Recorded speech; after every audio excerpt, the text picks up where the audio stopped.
Hello good morning. आज के हमार रेसिपि हलो आलू पटल दिए आमी सयाबिन बनाबो।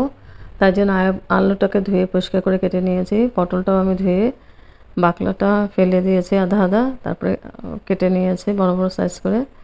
আর সয়াবিনটাকে আমি সিদ্ধ করে জল ঝরিয়ে রেখেছি। এখানে নিয়েছি কাঁচা লঙ্কা আর জিরে নিয়েছি, জিরে তেজপাতা ফোড়নের জন্য নিয়েছি, হলদি পাউডার, জিরে পাউডার, ধনে পাউডার আর নিয়েছি কাশ্মীরি চিলি পাউডার। এই দিয়ে রান্নাটা করব, সম্পূর্ণ নিরামিষ রান্না হবে, হেভি টেস্টি হয় খেতে। একটা বাটি নিয়েছি, বাটির মধ্যে আমি একটু জল নিয়েছি। এখন মশলাগুলোকে আমি গুলে নিব। দিয়েছি আমি কাশ্মীরি চিলি পাউডার,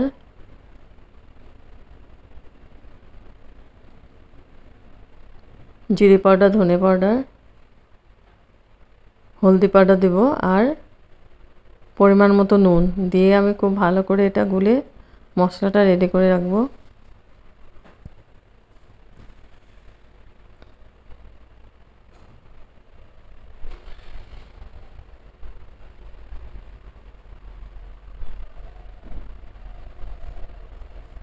মশলাটা গোলানো হয়ে গেছে।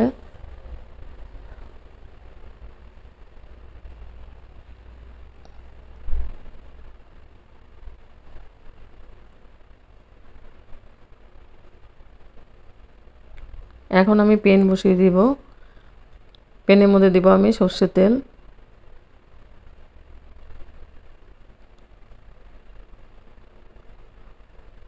তেলটা গরম হয়ে গেছে, ফোড়ন দিয়েছি আমি সাদা জিরে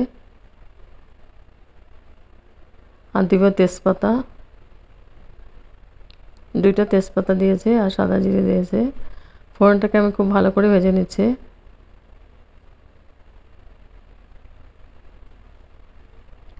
আমি সবজিগুলোকে আলাদা করে ভেজে নেব না, এখানেই রান্না করে নেব। খুব ভালো করে কষিয়ে কষিয়ে রান্নাটা করে নেব, তাহলে তেলটা কম লাগবে।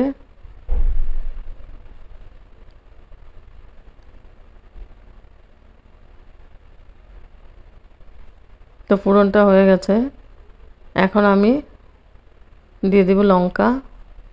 লঙ্কাটা আমি ফোড়নের মধ্যে দিয়ে দেব। লঙ্কাটা দিয়ে আমি একটু নাড়াচাড়া করে দিচ্ছি।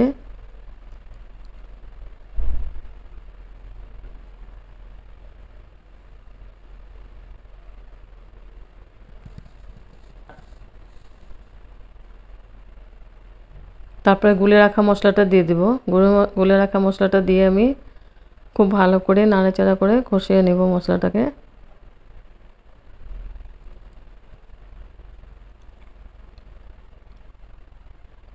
এখানে আমি আলুটা ভাপ দিয়ে নিয়েছি।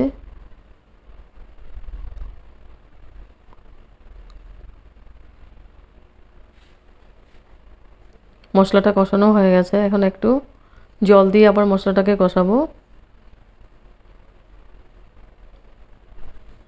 যত মশলা কষানো যাবে তত টেস্টটা ভালো হবে।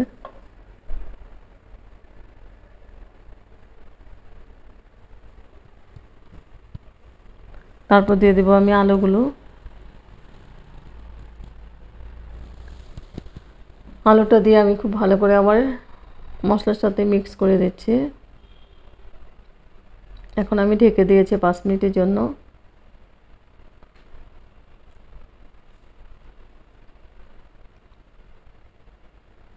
এখন আমি পটলটা দিয়ে দিব।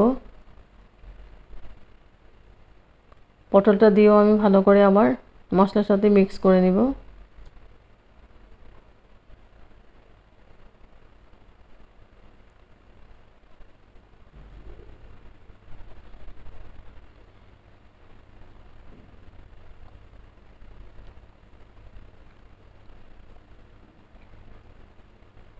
খুব ভালো করে নাড়াচাড়া করে আবার ঢেকে দিব আমি 5 মিনিটের জন্য, আবার ঢেকে দেব। এবার 5 মিনিট পরে এসে আবার নাড়াচাড়া করে দিচ্ছি। এখন আমি সয়াবিনটাকে দিয়ে দেব।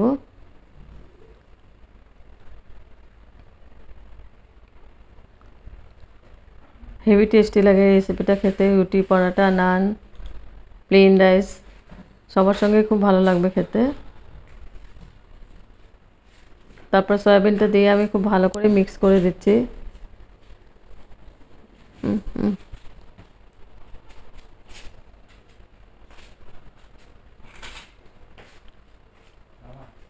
মিক্স করে দিচ্ছি। তারপর আবার ঢেকে দিব আমি 4 মিনিটের জন্য ঢেকে দিচ্ছি। এবার 4 মিনিট পরে এসে আবার নাড়াচাড়া করে দিব। এটা ঢেকে ঢেকে বানাতে লাগবে, যেহেতু আমি কিছু ভেজে নিইনি। এরকম ঢেকে ঢেকে বানালে তাড়াতাড়ি হয়ে যাবে। তারপর আমি একটু, যেহেতু এটা নিরামিষ রান্না, সেই জন্য একটু মিষ্টি দিচ্ছি, মধু দিচ্ছি। মিষ্টিটা দিলে টেস্টটা অনেকটা বেড়ে যায়। মধুটা দিয়ে আমি একটু নাড়াচাড়া করে দিচ্ছি।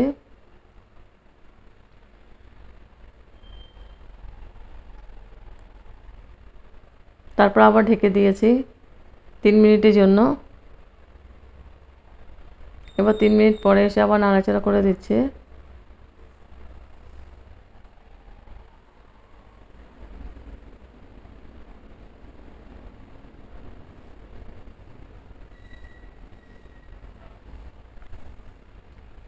এখন আমি গ্রেভির জন্য জল দিয়ে দিব। জলটা আমি একটু গরম করে নিয়েছি।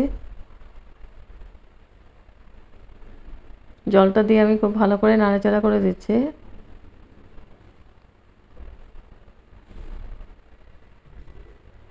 এখন আবার ঢেকে দিব 5 মিনিটের জন্য। এবার 5 মিনিট পরে এসে আবার নাড়াচাড়া করে দিচ্ছি। হয়ে গেছে আমার আলু পটল দিয়ে সয়াবিনের রেসিপি। এখন আমি গ্যাস অফ করে দিয়েছি। গ্যাস অফ করে স্ট্যান্ডিং টাইম 5 মিনিটের জন্য আমি ঢেকে রেখেছিলাম। তারপর সার্ভ করেছি। অসাধারণ টেস্টি একটা রেসিপি, একদম সিম্পল, সম্পূর্ণ নিরামিষ আলু পটল দিয়ে সয়াবিনের রেসিপি।